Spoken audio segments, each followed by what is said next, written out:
안녕하세요. 어떻게 얼굴이 더 화려해 보이나요? 오늘 13개의 조명이 저를 비추고 있어가지고요. 감사드립니다. 오늘은 사도행전 13장을 통해서 주의 일을 위해 세운 일꾼. 다시 해야겠네요. 편집점을 다시 잡겠습니다. 오늘은 사도행전 13장 주의 일을 위해 세운 일꾼이라는 제목으로 하나님 말씀을 나누겠습니다. 보통 사도행전 말씀을 하는 분들이 뭐 지도나 그 당시 유적지나 뭐 이런 것들을 자세히 이제 말씀해 주시면서 약간 그 간증을 하는 것처럼 사역지 뭐 선교지 방문 간증을 하는 것처럼 설교를 많이 하는데, 저는 이 사도행전 시간을 통해서 우리가 배울 수 있는 교훈에 조금 더 집중을 하기를 원해서요. 그런 좀 자세한 부분들은 이 성경 공부, 주일 성경 공부에 위임하도록 하려고 합니다. 대신 이제 본문 말씀을 같이 읽음으로써 어떤 일이 있었는지를 같이 좀 확인해 보기를 원하는데요. 그래서 오늘도 사도행전 13장을 함께 제가 읽긴 하겠지만 같이 좀 마음을 다해서 읽기를 원하는데요. 먼저 그러면 본문을 제가 읽고 그리고 이 말씀을 이어가도록 하겠습니다. 분량이 조금 있긴 해요. 그래서 더 집중해 주셔서 과연 이 사도 바울과 바나바에게 어떤 일이 있었는지를 좀 생각하시면서 잘 따라오시기를 바랍니다. 사도행전 13장 1절부터 제가 읽도록 하겠습니다. 안디옥 교회에 선지자들과 교사들이 있으니 곧 바나바와 니게르라 하는 시므온과 구레네 사람 루기오와 분봉왕 헤롯의 젖동생 마나엔과 및 사울이라. 주를 섬겨 금식할 때에 성령이 이르시되 내가 불러 시키는 일을 위하여 바나바와 사울을 따로 세우라 하시니 이에 금식하며 기도하고 두 사람에게 안수하여 보내니라. 두 사람이 성령의 보내심을 받아 실루기아에 내려가 거기서 배 타고 구브로에 가서 살라미에 이르러 하나님의 말씀을 유대인의 여러 회당에서 전할세 요한을 수행원으로 두었더라. 온 섬 가운데로 지나서 바보에 이르러 바 예수라 하는 유대인 거짓 선지자인 마술사를 만나니 그가 총독 서기오 바울과 함께 있으니 서기오 바울은 지혜 있는 사람이라. 바나바와 사울을 불러 하나님의 말씀을 듣고자 하더라. 이 마술사 엘루마는 이 이름을 번역하면 마술사라. 그들을 대적하여 총독으로 믿지 못하게 힘쓰니 바울이라고 하는 사울이 성령이 충만하여 그를 주목하고 이르되 모든 거짓과 악행이 가득한 자요 마귀의 자식이요 모든 의의 원수요 주의 바른 길을 굽게 하기를 그치지 아니하겠느냐. 보라 이제 주의 손이 내 위에 있으니 네가 맹인이 되어 얼마 동안 해를 보지 못하리라 하니 즉시 안개와 어둠이 그를 덮어 인도할 사람을 두루 구하는지라. 이에 총독이 그렇게 된 것을 보고 믿으며 주의 가르치심을 놀랍게 여기니라. 바울과 및 동행하는 사람들이 바보에서 배 타고 밤빌리아에 있는 버가에 이르니 요한은 그들에게서 떠나 예루살렘으로 돌아가고 그들은 버가에서 더 나아가 비시디아 안디옥에 이르러 안식일에 회당에 들어가 앉으니라. 율법과 선지자의 글을 읽은 후에 회당장들이 사람을 보내어 물어 이르되 형제들아 만일 백성을 권할 말이 있거든 말하라 하니 바울이 일어나 손짓하며 말하되 이스라엘 사람들과 및 하나님을 경외하는 사람들아 들으라. 이 이스라엘 백성의 하나님이 우리 조상들을 택하시고 애굽 땅에서 나그네 된 그 백성을 높여 큰 권능으로 인도하여 내사 광야에서 약 40년간 그들의 소행을 참으시고 가나안 땅 7족속을 멸하사 그 땅을 기업으로 주시기까지 약 450년간이라. 그 후에 선지자 사무엘 때까지 사사를 주셨더니 그 후에 그들이 왕을 구하거늘 하나님이 베냐민 지파 사람 기스의 아들 사울을 40년간 주셨다가 패하시고 다윗을 왕으로 세우시고 증언하여 이르시되 내가 이새의 아들 다윗을 만나니 내 마음에 맞는 사람이라 내 뜻을 다 이루리라 하시더니 하나님이 약속하신 대로 이 사람의 후손에서 이스라엘을 위하여 구주를 세우셨으니 곧 예수라. 그가 오시기에 앞서 요한이 먼저 회개의 세례를 이스라엘 모든 백성에게 전파하니라. 요한이 그 달려갈 길을 마칠 때에 말하되 너희가 나를 누구로 생각하느냐. 나는 그리스도가 아니라 내 뒤에 오시는 이가 있으니 나는 그 발의 신발끈을 풀기도 감당하지 못하리라 하였으니 형제들아 아브라함의 후손과 너희 중 하나님을 경외하는 사람들아 이 구원의 말씀을 우리에게 보내셨거늘 예루살렘에 사는 자들과 그들 관리들이 예수와 및 안식일마다 외우는 바 선지자들의 말을 알지 못함으로 예수를 정죄하여 선지자들의 말을 응하게 하였도다. 죽일 죄를 하나도 찾지 못하였으나 빌라도에게 죽여달라 하였으니 성경에 그를 가리켜 기록한 말씀을 다 응하게 한 것이라. 후에 나무에 내려다가 무덤에 두었으나 하나님이 죽은 자 가운데서 그를 살리신지라. 갈릴리로부터 예루살렘에 함께 올라간 사람들에게 여러 날 보이셨으니 그들이 이제 백성 앞에서 그의 증인이라. 우리도 조상들에게 주신 약속을 너희에게 전파하노니 곧 하나님이 예수를 일으키사 우리 자녀들에게 이 약속을 이루게 하셨다 함이라. 시편 둘째 편에 기록한 바와 같이 너는 내 아들이라 오늘 너를 낳았다 하셨고, 또 하나님께서 죽은 자 가운데서 그를 일으키사 다시 썩음을 당하지 않게 하실 것을 가르쳐 이르시되 내가 다윗의 거룩하고 미쁜 은사를 너희에게 주리라 하셨으며, 또 다른 시편에 일렀으되 주의 거룩한 자로 썩음을 당하지 않게 하시리라 하셨느니라. 다윗은 당시에 하나님의 뜻을 따라 섬기다가 잠들어 그 조상들과 함께 묻혀 썩음을 당하였으되 하나님께서 살리신 이는 썩음을 당하지 아니하였나니, 그러므로 형제들아 너희가 할 것은 이 사람을 힘입어 죄사함을 너희에게 전하는 이것이며, 또 모세의 율법으로 너희가 의롭다 하심을 얻지 못하던 모든 일에도 이 사람을 힘입어 믿는 자마다 의롭다 하심을 얻는 이것이라. 그런즉 너희는 선지자들을 통하여 말씀하신 것이 너희에게 미칠까 삼가라.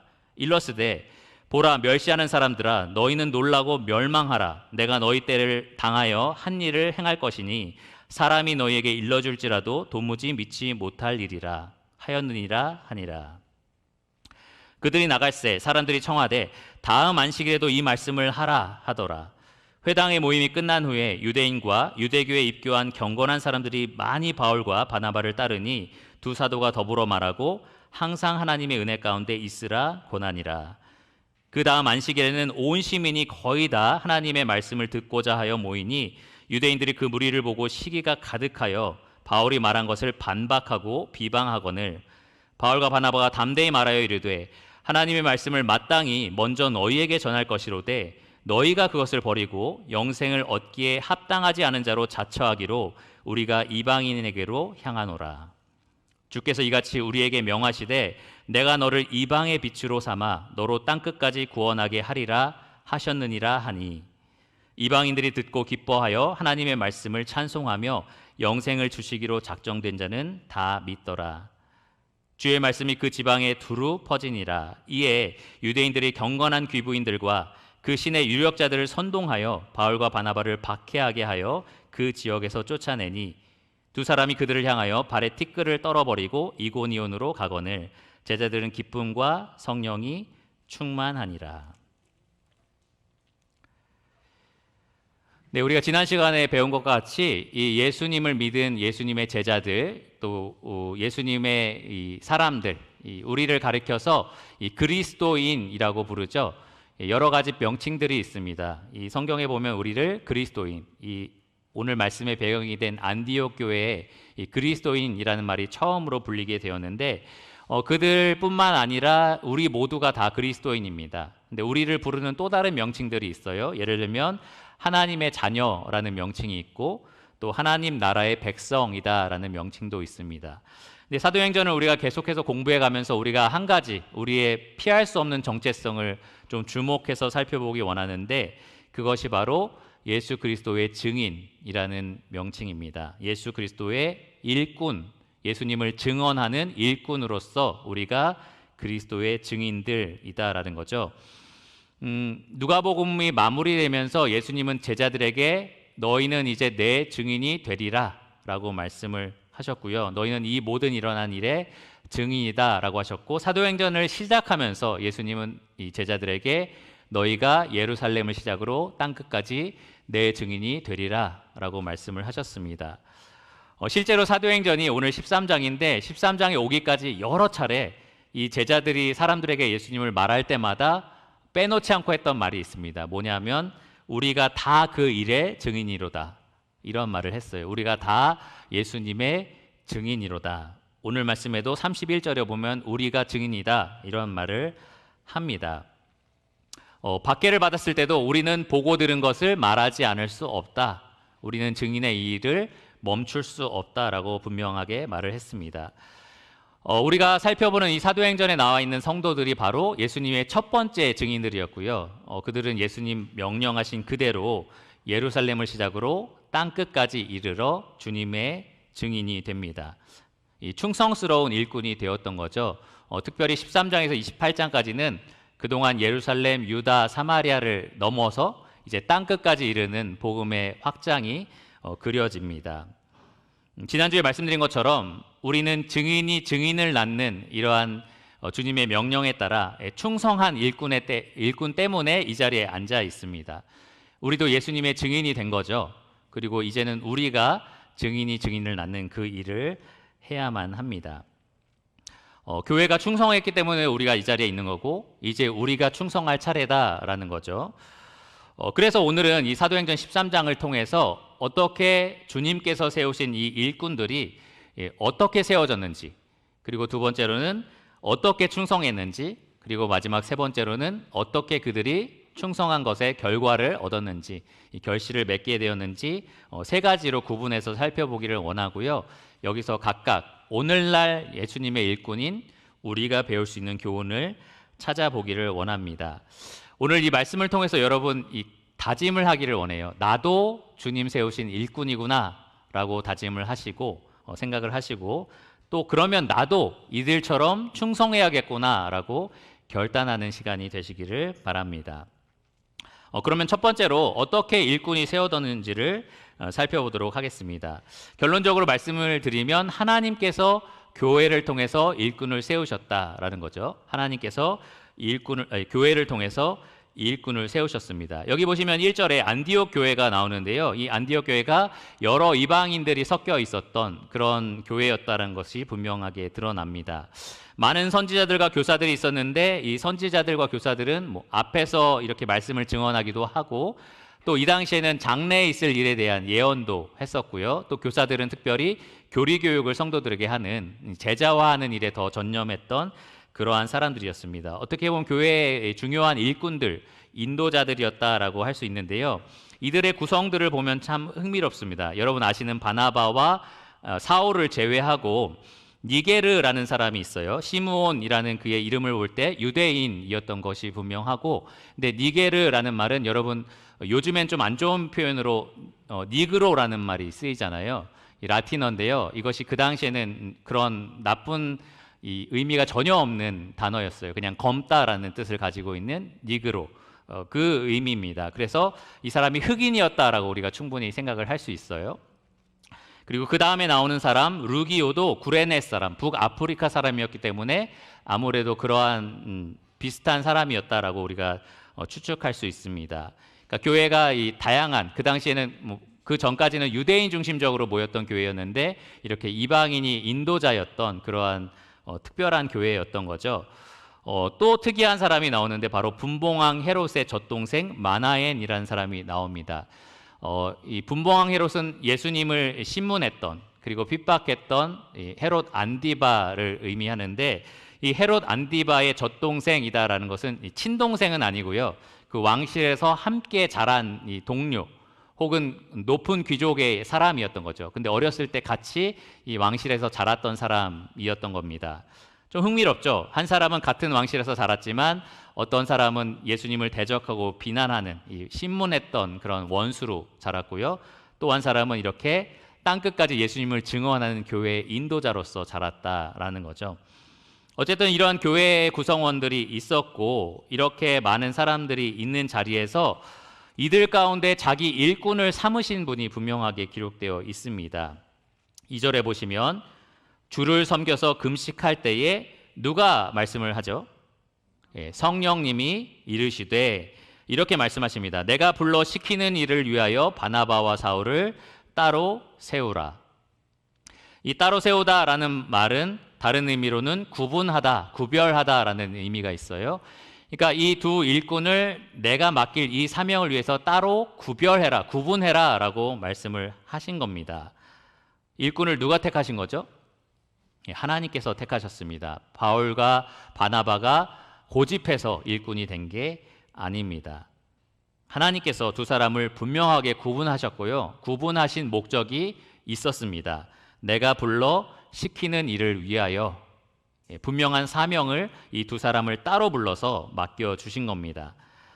4절을 보면 그들에게 맡겨진 임무가 무엇이다라는 것이 좀 알게 되는데요. 4절과 5절을 보시면 두 사람이 성령의 보내심을 받아 실루기아에 내려가서 거기에서 배 타고 구브로에 가서, 그러니까 이 실루기아 항구 그리고 구브로에 이동하는 그 경로까지도 성령님의 인도하심을 받았다라고 이야기를 합니다. 그러니까 성령님께서 그들이 가야 할 곳을 정해 주신 거죠. 그러니까 성령님의 인도하심에 따라서 가라고 하신 곳에 이들이 무조건 가는 겁니다. 그리고 나서 그들이 했던 일 5절을 보시면 살라미에 이르러 하나님의 말씀을 유대인 여러 회당에서 전할세. 그들에게 맡겨진 특별한 사명이 바로 이것이었던 거죠. 하나님의 말씀을 두루 전하는 것. 성령께서 가라고 하신 곳에 가서 거기에서 예수님을 증언하는 말씀을 증거하는 일, 그것이 바로 성령께서 그들에게 맡겨주신 일입니다. 이 본문이 좀 길은 이유는 본문의 절반 정도가 사도 바울이 전한 복음, 이 말씀으로 채워져 있어요. 정확하게 절반, 26구절이 이 바울의 설교문으로 기록이 되어 있습니다. 근데 이 설교문을 자세히 보시면 하나님 말씀을 증거하는데 그것을 통해서 결국에 예수님이 그리스도다라는 사실을 증언합니다. 그러니까 이들이 가는 곳곳마다, 성령이 가라고 하신 곳곳마다 가서 했던 말, 하나님 말씀을 통해서 예수께서 바로 그리스도다라는 그 사실을 증언했던 겁니다. 바로 그 일을 위해서 성령님이 이 두 일꾼을 따로 세우라라고 하신 거고요. 그들이 그 일을 위해서 따로 세워진 일꾼이, 특별히 구별된 일꾼이 되었습니다. 여기에서 우리가 한 가지 교훈을 배울 수 있는데요. 바로 일꾼을 세우시는 분은 하나님이시다라는 겁니다. 개인이 간절히 바란다고 무조건 된다라는 게 아니에요. 이 교회 안에 세워질 일꾼이나 교회 밖으로 나가서 복음을 전하는 일꾼이나 무조건 먼저는 하나님께서 그를 부르신다라는 겁니다. 또 한 가지 우리가 배울 수 있는 것은 하나님이 그냥 개인적인 소명만 주시는 것이 아니라 교회를 통해서 그것을 확증하신다라는 겁니다. 여기 보시면 그들이 주를 섬겨서 금식할 때에, 2절에요. 주를 섬겨서 금식할 때에 성령의 부르심이 있었고요. 3절에 보시면 그들을 부르시고 나서 이에 금식하며 기도하고 두 사람에게 안수하여 보내니라. 이 교회가 성령께서 이들을 택하셨다라는 것을 공적으로 확증하는 일을 하는 거죠. 금식하고 기도하고 안수하는 것을 통해서 그렇게 합니다. 하나님께서 일꾼을 세우시는데 바로 이 교회를 통해서 세우신다라는 겁니다. 선교사든지 교회 장로든지 나는 일꾼이 되고 싶어요 라고 말을 하는데 교회는 그것을 원하지 않아요. 그러면 우리가 그런 걸 볼 때 하나님이 그를 부르셨지만 교회가 그를 택하지 않는다라고 볼 게 아니고요. 하나님이 그를 택하지 않으셨다라고 보는 게 맞다라는 겁니다. 자기를 파송할 교회를 찾아서 떠돌아다니는 선교사도 있어요. 이 교회에서 안 보내주니까 저 교회 가고, 저 교회에서 안 보내니까 또 다른 교회 가고. 근데 그것이 합당하지 않다라는 거죠. 교회 안에서 검증된 사람, 교회를 통해서 확증된 사람을 하나님께서 일꾼으로 세우신다는 겁니다. 이 당시에 이미 바나바는 10년 이상, 그리고 바울은 15년 이상 자기의 은사와 소명을 교회 안에서 분명하게 드러냈던 시기입니다. 이미 그들을 통해서 하나님이 구원의 역사를 일으키고 계셨던 거죠. 그러니까 교회 안에서 충분히 입증된 일꾼을 하나님께서 교회를 통해서 세우셨다라는 겁니다. 앞으로 이 교회 안에서, 유평교회 안에서도 누구를 세우든지 간에 우리가 이러한 원리에 따라서 세워야 된다라는 것을 모두가 아시기를 원하고요. 이건 나랑은 큰 관계가 없는데 라고 생각하는 분이 좀 계실지도 몰라요. 그런데 또 다른 의미에서 이것을 확장해 보면 여러분 한 사람 한 사람도 하나님께서 세우셨다라는 것이 동일하게 적용이 됩니다. 여러분도 하나님이 따로 세우신 일꾼이다라는 겁니다. 교회 인도자뿐만 아니라 모든 성도가 하나님이 따로 세우신 복음의 사역자다라는 것에는 다른 것이 없습니다.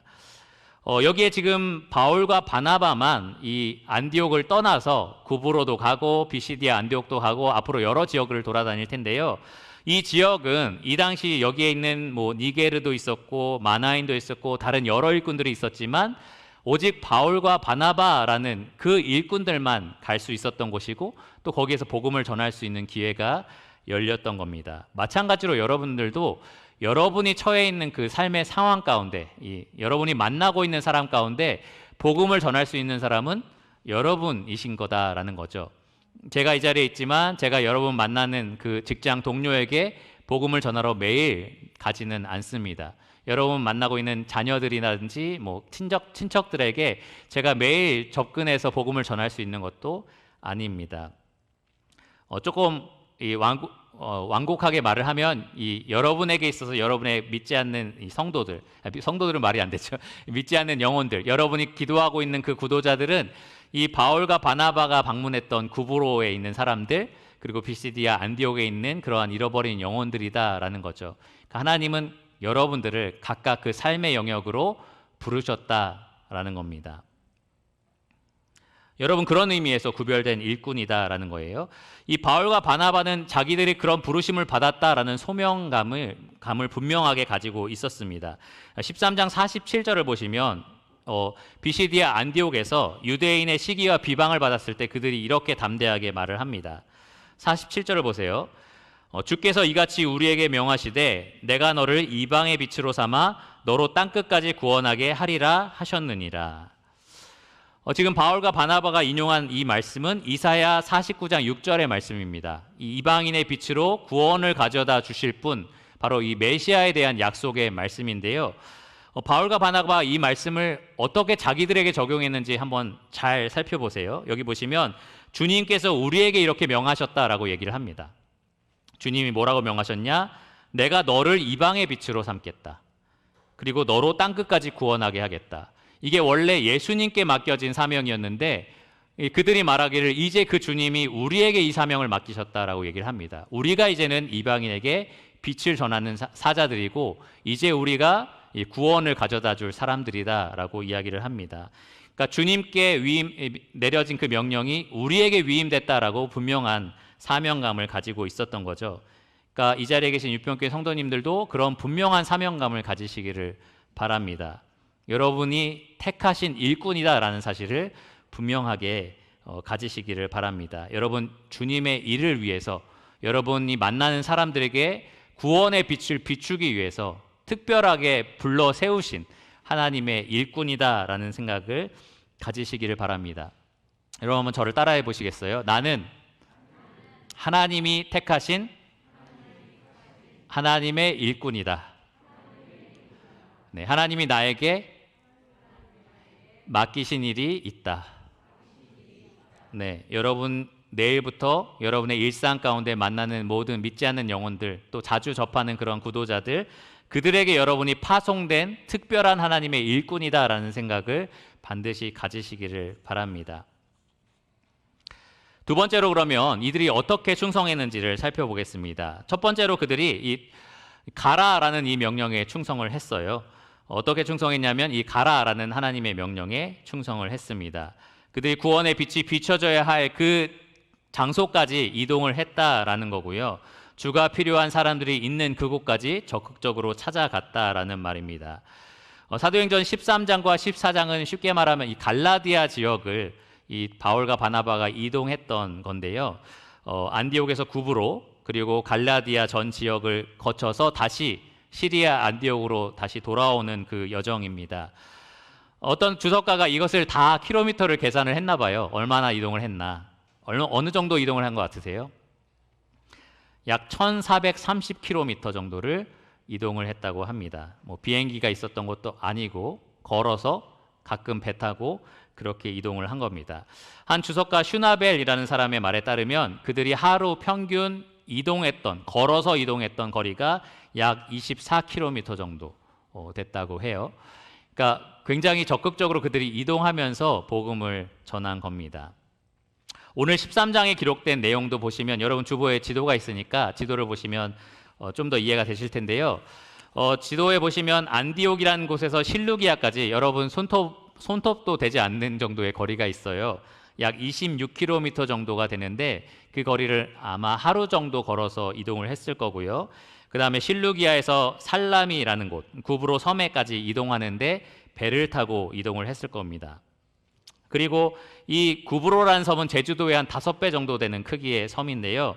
이 섬 끝에서 다음 끝까지 이동을 하는데 144km, 약 7일길 정도를 걸었을 거고요. 그리고 이 바보에서 버가, 밤빌리아 지역의 버가 항구까지 이동하는데도 배를 타고 많은 시간을 소요했을 겁니다. 그리고 오늘 사건의 주요 무대가 되는 비시디아 안디오까지는 약 160km 정도를 걸어갔어야 되는데 아마 7일 이상, 8일 가까이 걸어갔어야 될 겁니다. 근데 여기서 중요한 것은 버가에서 이 비시디아 안디오까지 이동하는 데는 평지가 아니었고 이 타우루스라는 산맥을 이동을 했어야 됐어요. 그러니까 산지역, 최고 해발 약 3,000m 정도 되는 이 산을 꾸불꾸불한 그 길을 따라서 이동을 했어야 됐다라는 겁니다. 이 바울이 갈라디아서를 쓸 때 이런 말을 했어요. 갈라디아서 4장 13절에 보면 내가 처음으로 너희에게 나아갈 때 육체의 약함으로 말미암아 너희에게 복음을 전했다. 그것을 너희가 알지 않느냐라는 식으로 이야기를 합니다. 그래서 많은 사람이 이야기하기를 바울이 이 버가에서 이 비시디아 안디옥으로 이동할 때 아마 그때쯤 이 말라리아에 심하게 걸려서 고열을 겪었고 그리고 두통과 발작을 일으켰을 거다라고 이야기를 합니다. 그러한 질병을 가지고 있었지만 바울이 그 산맥을 넘어서 이 비시디아 안디옥으로 이동을 했던 거고요. 또 이 지역에는 유명한 강도떼하고 도둑떼들이 많았다고 해요. 그래서 바울이 고린도후서 11장 26절에 보면 여러 번 내가 여행하면서 이것저것의 위험을 받았는데 거기에 강도의 위험을 받았다라는 표현도 들어 있습니다. 그러니까 오늘날처럼 그냥 버스 타고 어디 이동하면 되고가 아닌 거예요. 산을 넘어야 되는데 지금 몸 상태도 정말 너무 어렵고 그리고 가는 곳곳마다 언제 도둑이나 이 강도가 나를 덮칠지 모르는 그러한 위험이 있었던 겁니다. 굉장히 먼 거리를 며칠 동안 이렇게 높은 산맥을 넘어서 그들이 적극적으로 이동을 했는데요. 바로 그러한 장면을 통해서 우리가 얼마나 이들이 사명에 충성을 했는지를 볼 수 있습니다. 두 번째로 그들이 충성했던 장면을 어떻게 확인할 수 있느냐? 바로 예수님을 그들이 전하는 장면에서 확인할 수 있습니다. 이 바울과 바나바는 앞으로도 마찬가지인데요. 선교 전력이 아주 뚜렷했습니다. 뭐냐 하면 유대인이 모여있는 도시, 유대인들이 많이 이미 모여있는 도시를 거점으로 삼았고요. 그리고 그곳에 가서 그들이 모여서 예배드리는 회당에 방문을 합니다. 그러면 이 회당 예식이 뭐냐 하면 말씀을 읽고 또 그거에 대한 주례를 나누고 설교 같은 걸 하는 거죠. 그리고 나서 거기에 참석한 형제들에게 혹시 당신은 우리에게 들려줄 말씀이 없습니까? 라고 권하게 되는데요. 그때 아무래도 바울이 주로 앞에 나가서 말씀을 전했고 그가 이 가말리엘의 수하, 그러니까 아주 유명한 랍비의 수제자였기 때문에 그런 것들이 가능했던 것 같아요. 그래서 바울이 그런 자리에서 기회를 얻을 수 있었고 그들이 이미 알고 있는 유대인 그 성경, 구약 성경과 그러한 약속들을 통해서 하나님 나라 복음을 전했습니다. 당시의 회당에는 유대인, 정통 유대인뿐만 아니라 이 이방인 지역에 있었지만 유대교에 관심이 있었던 유대교, 이게 이방인들, 그래서 유대교로 개종했던 사람들도 그 가운데는 많이 있었습니다. 오늘 16절 말씀에 보면 바울이 말씀을 전하기 앞서서 이 유대인들을 이야기하고 그 다음에 하나님을 경외하는 사람들아 라고 얘기를 해요. 이 하나님을 경외하는 사람들이 유대인은 아니지만 이 유대교가 믿는 하나님을 경외하는 이방인들을 가리킵니다. 또 말씀을 다 마치신 후에 43절을 보시면 회당의 모임이 끝난 후에 유대인과 유대교에 입교한 경건한 사람들이 라고 기록이 되어 있습니다.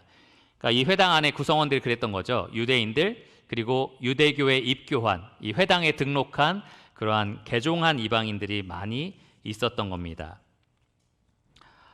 그런데 이 말씀, 이 바울이 전한 이 말씀을 자세히 들여다보면 바울은 이 듣는 청중에게 딱 들어맞는 말씀을 일부러 이렇게 준비해서 전했다라는 것이 분명해집니다. 나중에 14장의 루스드라라는 지역, 완전히 이방인으로 구성되어 있던 지역에 가서는 완전히 다른 전략으로 말씀을 전해요. 그러니까 이스라엘 구약의 하나님이 어땠고 무슨 약속이 있었고 이런 말 하나도 하지 않습니다. 그냥 이 세상을 만든 신이 있고 그분이 하나님이다라는 말로 시작을 하죠. 그러니까 유대교인과 유대교에 입교한 사람들을 위해서는 그들에게 딱 들어맞는 말씀을 사도 바울이 준비해서 가르쳤던 겁니다. 좀 안타까운 것은 제가 사도행전을 한 장 한 장 빠르게 지나가려고 하다 보니까 오늘 이렇게 바울이 전한 말씀을 풍성하게 설명할 수 없다라는 게 좀 안타까워요. 여러분도 안타까우십니까? 안타깝지 않으신 것 같은데 언제 다음 기회가 되면은 그렇게 할 수 있는 날이 왔으면 좋겠습니다. 그래서 좀 요약해서 말씀을 드리겠습니다. 바울이 했던 설교는 요약하면 다음과 같아요. 예수께서, 이 나사렛 예수께서 곧 그리스도시다라는 겁니다. 이 나사렛 예수께서 곧 그리스도시다. 어떻게 알 수 있느냐? 이 구약 성경의 예언대로 그분이 죽으셨고 구약 성경의 예언대로 그분이 부활하셨다. 그러니까 이분이 진짜 그리스도다. 이게 바울이 전한 복음의 요약본입니다. 조금 더 길게 설명을 드리면 바울은 처음에 하나님께서 이스라엘 민족, 이 청중들이 유대교인이었으니까 이스라엘 민족이었으니까 이스라엘 민족 자체를 어떻게 선택하셨는지 설명을 합니다. 그리고 이 이스라엘 민족에게 구주를 약속하셨다라고 이야기를 해요. 그러면서 그동안 하나님이 세우신 일꾼들을 언급합니다. 사무엘을 비롯한 사사들. 근데 그들은 그리스도가 아니었어 라고 얘기하고요. 그리고 왕을 달라고 해서 사울을 세웠지만 이 사울도 그리스도가 아니었어 라고 얘기를 합니다. 그리고 사울 이어서 다윗을 세우셨고 이 사람은 정말 내 마음에 합해서 내 일을 이룰 사람이다 라고 말씀하셨지만 이 다윗도 사실 그리스도가 아니었다라고 이야기를 합니다. 하지만 이 다윗의 후손을 통해서 그리스도가 오실 거다라는 약속이 있었다라고 얘기를 하죠. 그리고 나서 천년의 역사를 건너뛰고 세례 요한으로 옵니다. 이 세례 요한을 만났더니 그가 이스라엘의 엄청난 회개의 역사를 일으켰지만 그가 직접 말하기를 나도 그리스도가 아니다. 내 뒤에 오실 분이 그리스도다. 이 나는 그리스도에 비하면 그의 신발끈을 고쳐맬 수 있는 그런 사람조차 안 된다. 그러니까 노예로서 가장 천한 일을 할 것도 나는 못 된다라고 겸손히 낮춥니다.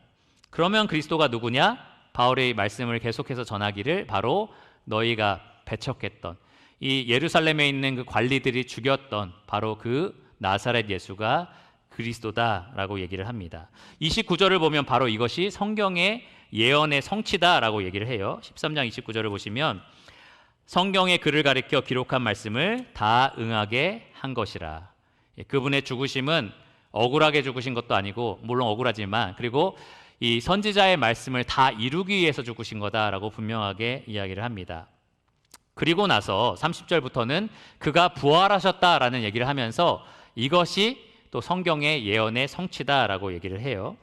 33절부터 34절, 35절까지 구약 성경을 하나 세 가지 말씀을 인용하면서 이렇게 부활하겠다라고 하나님 분명히 약속하셨고 정말 예수님은 이렇게 부활하셨다. 우리가 증인이다라고 확증을 합니다. 그리고 나서 이 말씀으로 예수님이 누구신지를 분명하게 확증을 하고 나서 이 바울은 이 예수님을 믿으면 구원이 있고 거절하면 멸망이 있다라고 이 듣는 사람들에게 촉구를 합니다. 누구든지 예수님을 믿으면 죄사함을 받고 38절과 39절이에요. 의롭다 하심을 얻는다. 그러나 누구든지 그분을 거절한다면 이 선지자들을 통해서 이 예언된 이 멸망을 면치 못할 것이다. 이렇게 분명하게 바울이 이야기를 했습니다. 이 내용을 봐도 우리가 분명하게 알 수 있는 것은 바울과 바나바가 이 성경을 통해서 유대인에게 그리스도를 증언할 준비가 충분히 되어 있었다라는 것을 알 수 있습니다.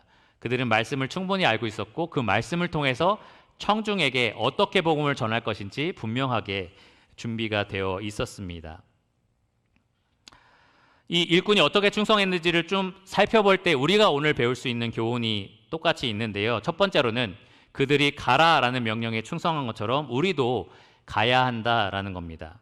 여러분에게 맡겨진 복음의 사역지로 여러분 적극적으로 가셔야 합니다.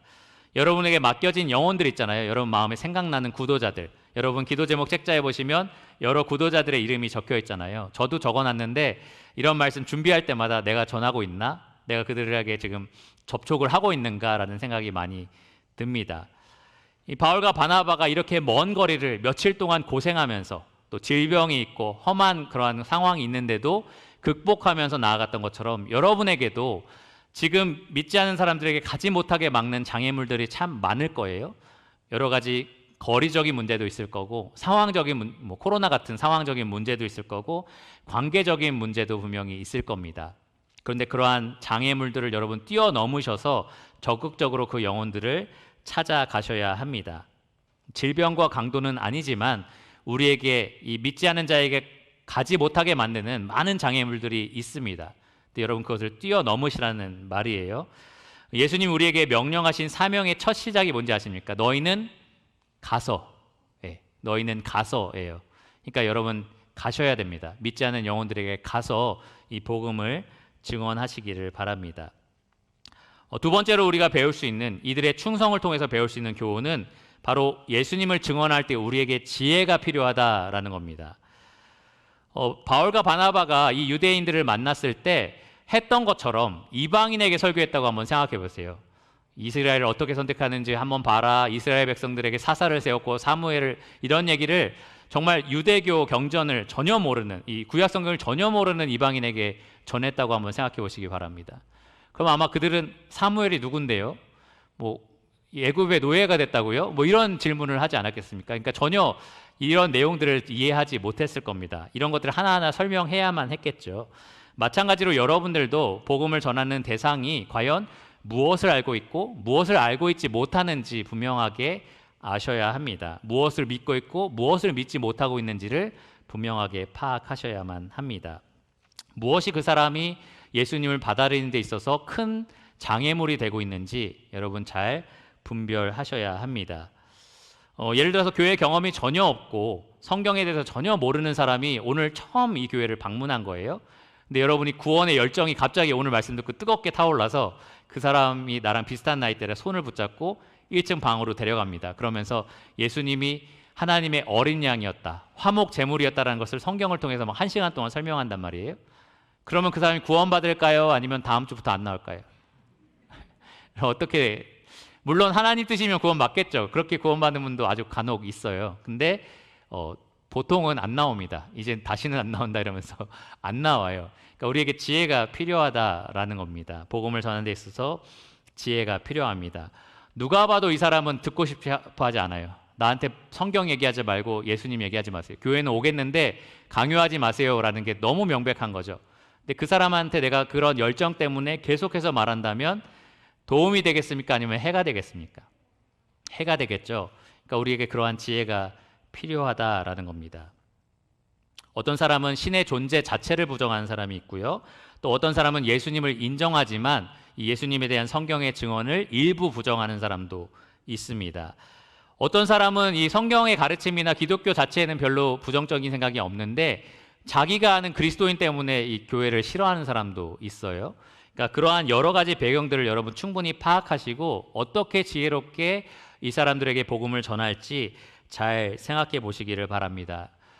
특별히 말씀을 준비하면서 여러분들의 자녀들이 생각이 났는데 어려서부터 늘 들어왔던 복음이잖아요. 그러니까 그들은 아는 것과 믿는 것 사이에서 늘 방황을 하고 있습니다. 그러니까 이런 특징을 안다면 여러분들이 이들에게 어떻게 복음을 전할지 좀 지혜롭게 생각하실 필요가 있습니다. 우리 아이가 율법주의 쪽에 조금 약해서 내가 열심히 안 살면 구원을 잃을까 봐 염려한다면 너 이렇게 사는데 구원받은 사람 맞아? 이런 게 별로 효과적이지 않은 거예요. 오히려 그들의 구원을 좀 더 염려하게 하고 의심스럽게 만드는 일입니다. 내 아이가 방탕해서 그냥 마음대로 살면서 전 믿으니까 구원받았어요 이런다면 그러면 그런 말들이 필요하겠죠. 그러니까 그러한 상황들을 봐서 여러분 지혜롭게 예수님을 전파하셔야 합니다. 기본적으로 말씀을 드리면 여러분 예수님을 증언하기 위해서 반드시 예수님 닮은 삶을 사셔야 합니다. 선하고 온유하고 거룩하고 자비로운 삶을 사셔야 하고요. 그리고 이 바울과 바나바처럼 성경으로 예수님을 언제든지 증언할 수 있도록 준비가 되셔야 합니다. 마지막으로 세 번째, 그러면 어떻게 이 일꾼들이 결실을 얻었는지 살펴보도록 하겠습니다. 이 바울과 바나바는 말씀드린 것처럼 이 열심히 찾아가는 것, 그리고 열심히 말씀을 전파하는 것으로 충성했습니다. 그랬을 때 두 가지 반응이 나왔어요. 첫째로는 그들이 전한 메시지를 그들이 받아들이는 것, 믿는 것, 영접하는 것이 나왔고요. 또 다른 반응은 그들을 미워하고 시기하고 대적하는 반응이 나왔습니다.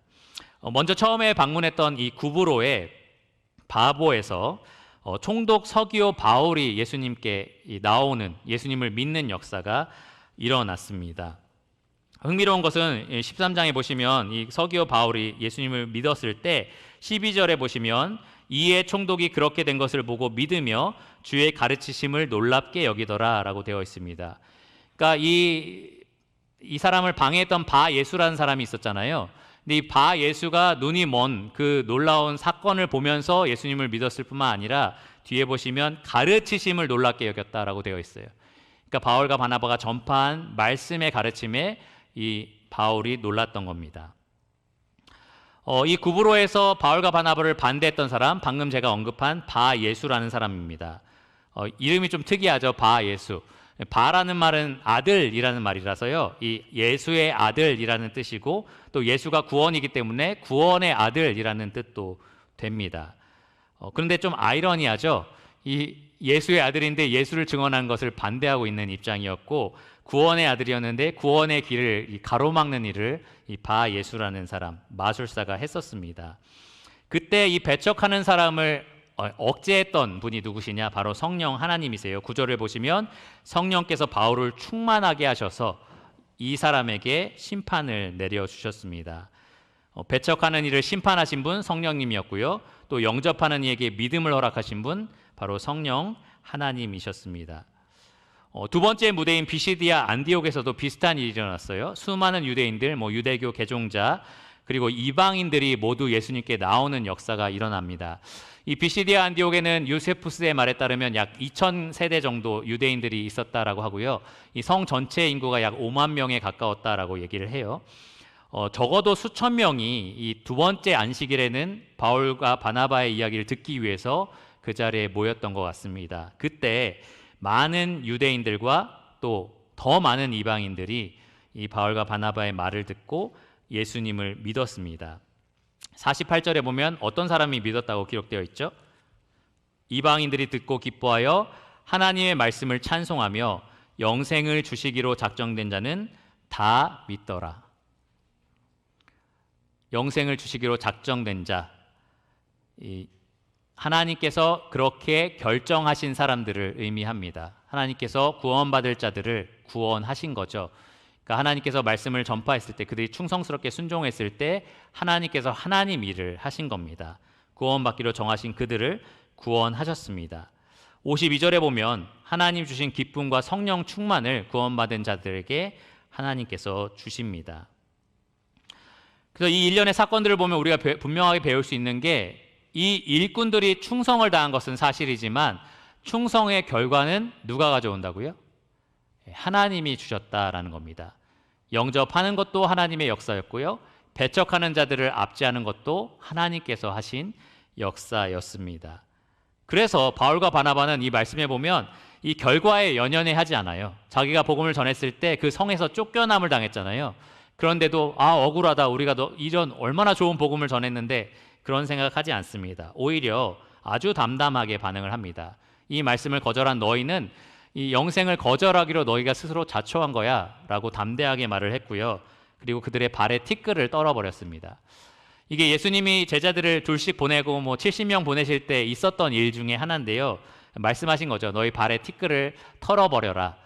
무슨 의미냐 하면 너희가 받을 심판 너희가 온전히 받아라는 의미입니다. 이 심판받을 땅의 흙은 내 신발에도 안 묻었으면 좋겠다라는 의미예요. 그러니까 그들이 심판받을 자들에 대해서 아주 그냥 쿨하게, 그냥 담대하게 그렇게 표현을 했던 겁니다. 그들은 다만 전한 일에 충성을 했고요. 결과에 대해서는 하나님께 온전히 의지를 했습니다. 이것이 우리에게 오늘날 주는 교훈이 하나 있는데요. 여러분, 주님의 일꾼으로서 복음을 전한 일들이 분명히 있었을 거예요. 과거에도 열심히 여러분 믿지 않은 친구, 가족들에게 복음을 전했을 텐데 왜 좌절하셨습니까? 왜 낙심이 되셨나요? 결과가 없으니까. 여러분 전할 때마다 정말 구원의 역사가 일어나서 여러분이 너무 기쁘다라고 하면은 안전하지 않겠죠. 너무 기쁨으로 가는 곳곳마다 전할 겁니다. 근데 결과가 거의 없다라고 느껴지고 또 우리가 실제로 그런 것들을 맛보니까 전해야 무슨 소용 있겠어라는 생각을 우리가 은연중에 합니다. 근데 우리가 꼭 기억해야 될 것은 우리가 충성해야 될 부분은 씨를 뿌리고 물을 주는 것까지다라는 거예요. 잘하게 하시는 분은 하나님이십니다. 바울과 바나바가 그렇게 했습니다. 복음의 씨를 뿌렸고요. 또 복음의 씨로 구원받은 성도들을 물 주면서 교육을 했습니다. 거기에서 시기하는 사람이 있었고 거기에서 말씀의 기쁨으로 반응하는 사람이 있었지만 잘하게 하시는 분은 오직 하나님이다라는 것이 분명하게 드러났습니다. 여러분 고린도전서 4장 2절에 바울이 했던 말 기억나십니까? 맡은 자에게 구할 것은 충성이니라. 우리가 할 것은 충성이지 결과가 아닙니다. 그러니까 여러분 낙심하지 마시고요.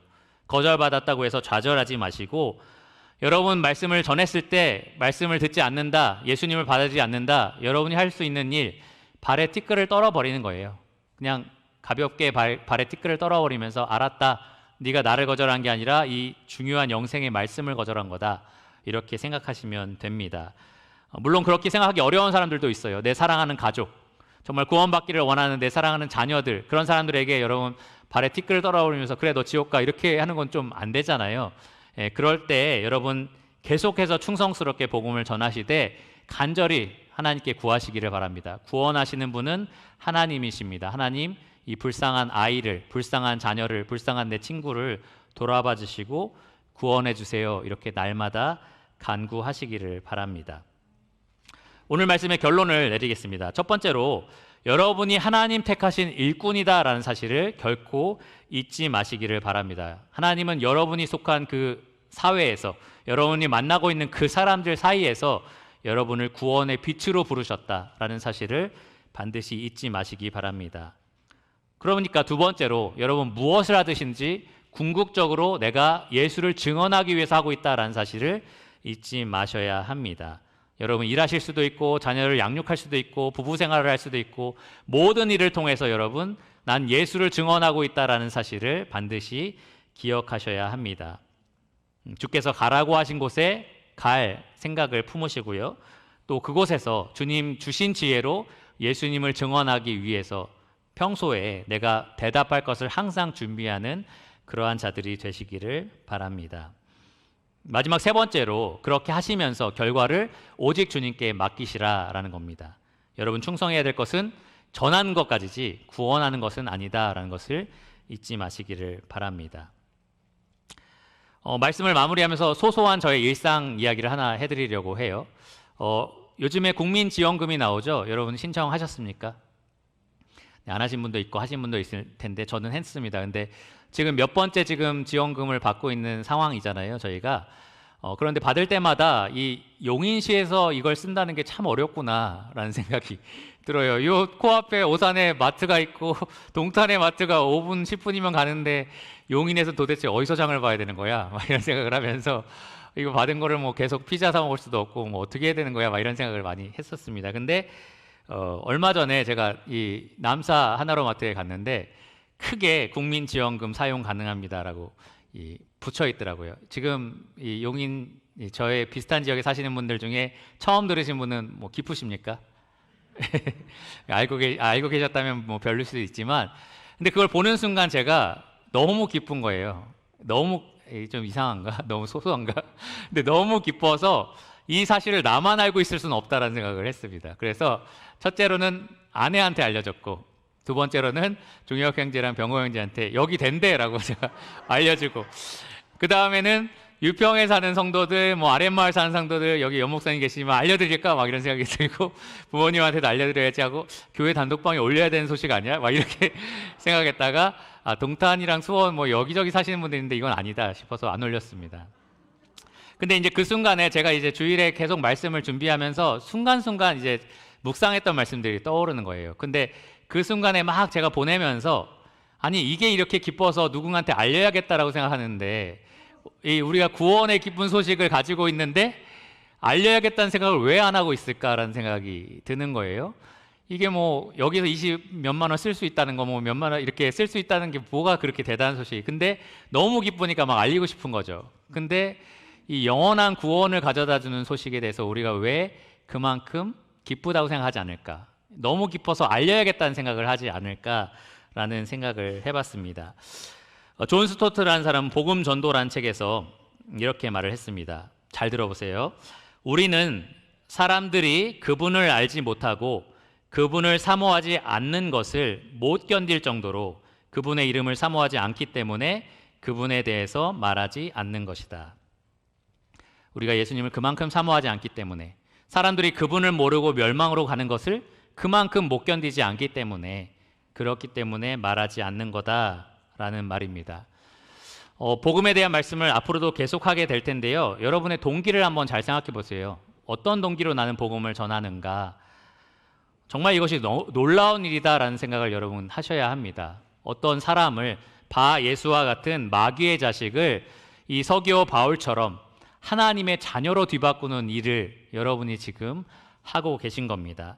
의의 원수였던 사람을 그의 죄를 사하고 의롭다 하심을 얻게 하시는 이 예수님을 소개하는 일, 그 일을 여러분이 하고 계신 겁니다. 이 인류 역사상 가장 놀라운 구원의 역사를 하나님께서 여러분을 통해서 하고 계시고, 그것이 여러분 정말 기쁘시다면 정말 감사하고, 여러분 맛보신 거잖아요, 구원을. 그것이 너무 귀하고 너무 값지고 너무 좋은 것이라면 여러분 기쁨으로 여러분 주변에 있는 사람들에게 찾아가서 전파하시고, 그리고 하나님께 구원해 달라고 간절히 구하시기를 바랍니다. 기도하고 말씀을 마치겠습니다. 주님 감사합니다. 우리가 받은 구원의 은혜가 얼마나 큰지 우리가 만찬 예배를 드릴 때마다 앞에 나와서 감사를 드리고 또 우리를 구원하신 주님을 찬양하지만, 우리가 복음 전도에 있어서는 참 그런 것을 제대로 느끼지 못하고 또 실천하지 못할 때가 많은 것을 고백드립니다. 하나님, 유평교회 성도님들이 저를 포함하여서 모두가 하나님의 이 놀라운 구원의 일을 맡겨주신 그러한 맡은 바가 있는 그러한 일꾼이라는 사실을 꼭 잊지 않도록 하여 주시기를 원합니다. 성도님들이 내일부터 각 처로 이동하여서 각자 자신의 사역지에 있을 때에 주님 그러한 사명감을 잊지 않게 하여 주시고, 어디에 있든지 예수 그리스도를 증언하는 자로서 힘있게 살아가게 하여 주시기를 원합니다. 우리에게 여러 가지 장애물이 있지만 우리가 그것을 담대하게 넘어서 하나님을 증언하는 그러한 자들 되게 하여 주시기를 원합니다. 그렇게 할 때에 정말 구원의 역사가 계속해서 이 교회 안에 일어나기를, 그리함으로써 우리에게도 기쁨과 성령의 충만이 가득하기를 간절히 주님께 기도드립니다. 모든 것을 예수 그리스도의 이름으로 감사하며 기도드렸습니다. 아멘.